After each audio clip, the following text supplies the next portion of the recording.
বিসমিল্লাহির রহমানির রহিম। এর আগের ক্লাসে আমি লসাগু সম্পর্কে তোমাদের একটু ধারণা দিয়েছিলাম। তো এখন আমি একটা প্রশ্ন তোমাদের সামনে দিচ্ছি, সেটা হচ্ছে 4 ও 5 দুইটি সংখ্যা।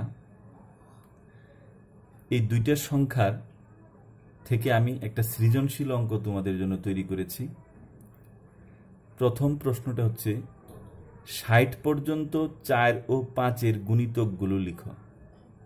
4 এর গুণিতকগুলো লিখবো 60 পর্যন্ত, 5 এর গুণিতকগুলো 60 পর্যন্ত লিখবো। এটা কিভাবে? কয়ের সমাধানটা দেখো এইভাবে।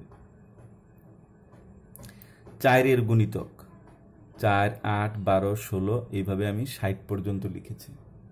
আবার 5 এর গুণিতক 5, 10, 15, 20, 25 এভাবে 60 পর্যন্ত লিখেছি।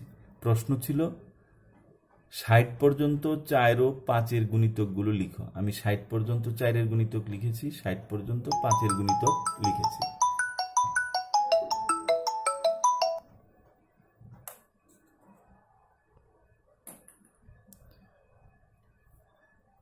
তাহলে এবার আমরা চলে যাব খ প্রশ্নে। 4 এবং 5 এর তিনটি সাধারণ গুণিতক লিখো। 4 এবং 5 এর তিনটি সাধারণ গুণিতক। তো সাধারণ গুণিতক তো আগের ক্লাসে আমি শিখিয়েছিলাম, আজকে আবার তোমাদের দেখাচ্ছি সাধারণ গুণিতক। খ প্রশ্নটা দেখো, 4 এবং 5 এর তিনটি সাধারণ গুণিতক লিখো। তাহলে আমরা তো 60 পর্যন্ত গুণিতক এখানে লিখেছি, এখন এইখান থেকে আমি তিনটি সাধারণ গুণিতক বের করব। তাইলে আমরা দেখি 4 এবং 5 এর প্রথম সাধারণ গুণিতকটা কত। 4 এখানে নাই, 8 নাই, 12 নাই, 16 নাই, 20 এখানেও আছে, 20 এখানেও আছে। আমরা প্রথম গুণিতকটা যদি পেয়ে যাই, প্রথম গুণিতকটা পেয়ে গেলে তার পরের গুণিতকগুলো পাওয়া আমাদের জন্য খুব সহজ। 20 প্রথম গুণিতক, তাহলে দ্বিতীয় সাধারণ গুণিতকটা হবে 20 এর দ্বিগুণ, 20 দুগুণে 40। তৃতীয় সাধারণ গুণিতকটা হবে 20 এর 3 গুণ, মানে প্রথমটার 3 গুণ, 3 20 60। তাহলে আমরা তিনটি সাধারণ গুণিতক পেয়ে গেলাম। এখন আমরা এই যে ক্ষয়ের সমাধান এখানে করেছি, 4 এবং 5 এর তিনটি সাধারণ গুণিতক 20, 40, 60। তো ক্ষয়ের সমাধান হয়ে গেল। এখন গ, 4 এবং 5 এর লসাগু লেখো। তাহলে 4 এবং 5 এর লসাগুটা কত হবে? এটা তো সহজ। আমরা সাধারণ গুণিতকগুলো যেহেতু পেয়েছি, এখানে একটু ভালো করে দেখো। খ হতে পাই 4 এবং 5 এর তিনটি সাধারণ গুণিতক, এই যে খতে আমরা পেয়েছি 20, 40 এবং 60। তো সাধারণ গুণিতকগুলোর মধ্যে এদের মধ্যে ছোট সংখ্যাটি হলো 20, সুতরাং 4 এবং 5 এর লসাগু 20।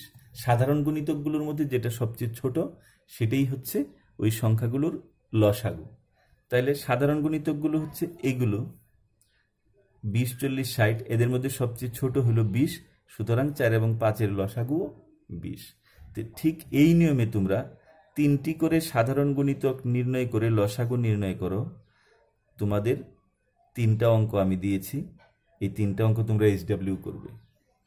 তিনটি করে সাধারণ গুণিতক আগে নির্ণয় করবা, তারপর সেখান থেকে লসাগু লিখবা। এইভাবে এই যে তিনটি সাধারণ গুণিতক, আগে গুণিতক বের করে নিবা, গুণিতক বের করে সেখান থেকে তিনটা সাধারণ গুণিতক বের করবা, তারপরে লসাগু করবা। 1, 2, 3 তিনটা অঙ্ক আমি দিয়েছি, তিনটা অঙ্ক তোমরা SW হিসেবে বাসায় করবে। 10 নম্বর প্রশ্ন, সাধারণ গুণিতক এবং লসাগু এর মধ্যে সম্পর্ক কি? সাধারণ গুণিতক এবং লসাগু এর মধ্যে সম্পর্ক কি? এটা তোমাদের গণিত বইয়ের পৃষ্ঠা 28-এ এই প্রশ্নটা আছে। 28 পৃষ্ঠা খুললেই তোমরা দেখতে পাবে। তোমরা অঙ্কটা আগে বুঝে নাও। সাধারণ গুণিতকগুলো লসাগু অপেক্ষা বড়, এটার উত্তর হলো এটা। সম্পর্কটা কি? সাধারণ গুণিতকগুলো লসাগু অপেক্ষা বড়। কিভাবে সেটা বুঝাই দিচ্ছি। যেমন 4 এবং 5 এর সাধারণ গুণিতক আমরা কি পেয়েছি? 20, 40, 60। এদের মধ্যে লসাগু কোনটা? এই 20। 20 হইল লসাগু। তাহলে কি সাধারণ গুণিতক এখন আমরা ধরতে পারি 20 যদি লসাগু, এটা আমরা বাদ দিই, তাহলে আর সাধারণ গুণিতক বাকি রইল 40, 60। তাহলে 40 এবং 60 এই 20 অপেক্ষা কি বড়। তাহলে সাধারণ গুণিতকগুলো লসাগু অপেক্ষা বড়। সাধারণ গুণিতকগুলো লসাগু অপেক্ষা বড়। এই যে হলো সাধারণ গুণিতক, এই যে হলো লসাগু। সাধারণ গুণিতকগুলো লসাগু অপেক্ষা বড়। অথবা এইভাবে না লিখে আমরা এইভাবে লিখতে পারি, সাধারণ গুণিতক ইজ গ্রেটার দেন লসাগু। সাধারণ গুণিতক লসাগু অপেক্ষা বড়। অথবা লসাগু যদি আগে লিখি তাহলে চিহ্নটা চেঞ্জ হয়ে যাবে, যে সাধারণ গুণিতক অপেক্ষা লসাগু ছোট। এটা হলো সম্পর্ক, দুইভাবেই লেখা যায়। এরপর 11, এটাও তোমাদের গণিত বইয়ের 28 পৃষ্ঠায় এই শূন্যস্থানটা আছে। সাধারণ গুণিতকগুলো লসাগু এর কি? সাধারণ গুণিতকগুলো লসাগু এর উত্তরটা তোমরা আগে লিখে নেও, গুণিতক। আবার অনেকেই লিখে দেয় লসাগু এর বড়, কিন্তু এটা হবে না। লসাগু এর বড় হয় না, লসাগু অপেক্ষা বড় হয়, বা লসাগু এর চেয়ে এটা থাকলে বড় হয়, কিন্তু লসাগু এর বড় এইভাবে হবে না। লসাগু এর গুণিতক কিভাবে হইল? তাহলে আমাদের এখানে দেখো 4 এবং 5-এর লসাগু কত? 20 আমরা পেয়েছিলাম। তো লসাগু 20। এখন লসাগু 20 আর সাধারণ গুণিতক হলো 40 এবং 60। তাহলে 20-কে 2 দিয়ে গুণ করে আমরা কত পাই? 40 পাই। তাহলে 40 কি? এই 20-এর গুণিতক। এই 60 কি? 20-এর গুণিতক। তাহলে 20-এর গুণিতক হলো 40, 20-এর গুণিতক 60। তাহলে সাধারণ গুণিতক হলো 40 এবং 60, লসাগু হলো 20। তাহলে সাধারণ গুণিতকগুলো কি লসাগু এর গুণিতক হলো না? কারণ এই 20-এর গুণিতক 40, আবার 20-এর গুণিতক 60।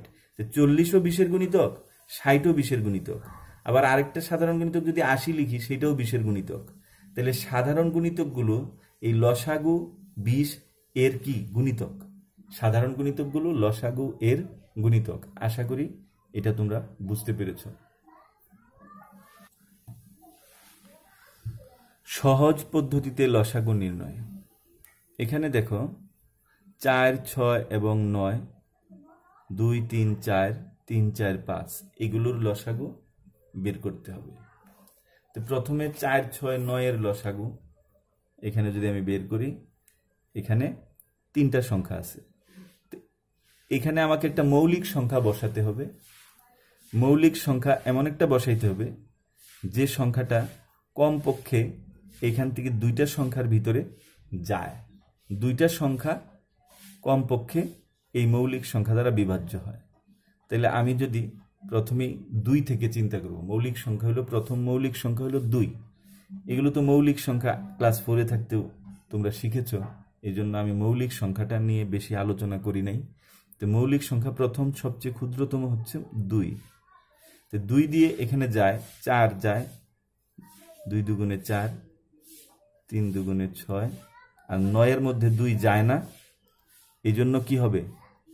9 সরাসরি নেমে যাবে। এইবার আমরা 3 দিয়ে দিতে পারি। 3 2-এর মধ্যে যায় না, 2 সরাসরি নেমে যাবে। আবার 3 3-এর মধ্যে একবার যায়, 3 9-এর মধ্যে 3 বার যায়।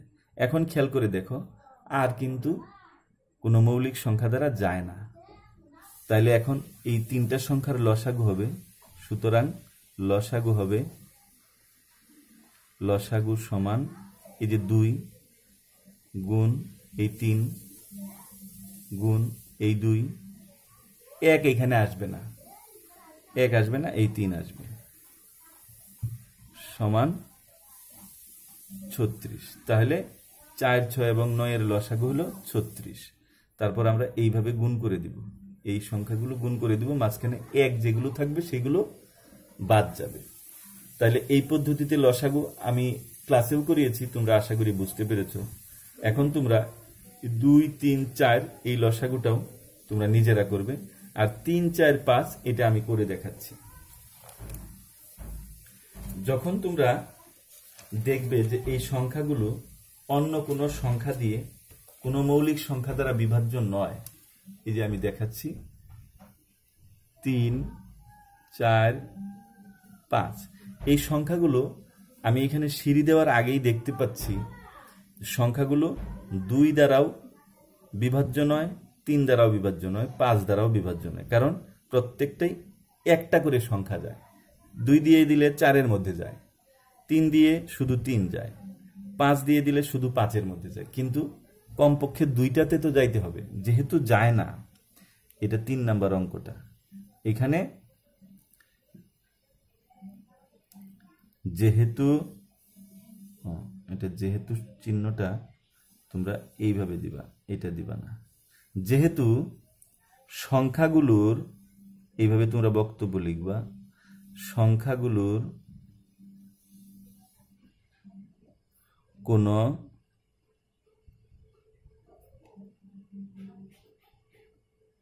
সাধারণ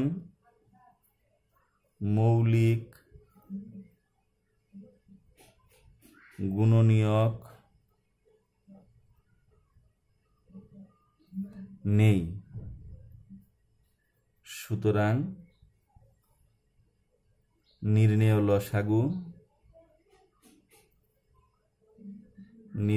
লসাগু সমান এই সংখ্যাগুলোকে গুণ করে দিতে হবে। এই বক্তব্যটা লিখে তারপরে গুণ করে দিবা। গুণ করলে হবে 3 4 12, 5 12 60। সুতরাং নির্ণেয় লসাগু 60। আশা করি তোমরা এই নিয়মটাও বুঝতে পেরেছো। যদি কোনো একাধিক সংখ্যা দেওয়া থাকে, তাদের মধ্যে কোনো সংখ্যাই না যায়, তাহলে আমরা লিখব যেহেতু সংখ্যাগুলোর কোনো সাধারণ মৌলিক গুণনীয়ক নেই, সুতরাং নির্ণেয় লসাগু ওই সংখ্যাগুলোর গুণফল। তারপরে আমরা চলে যাই,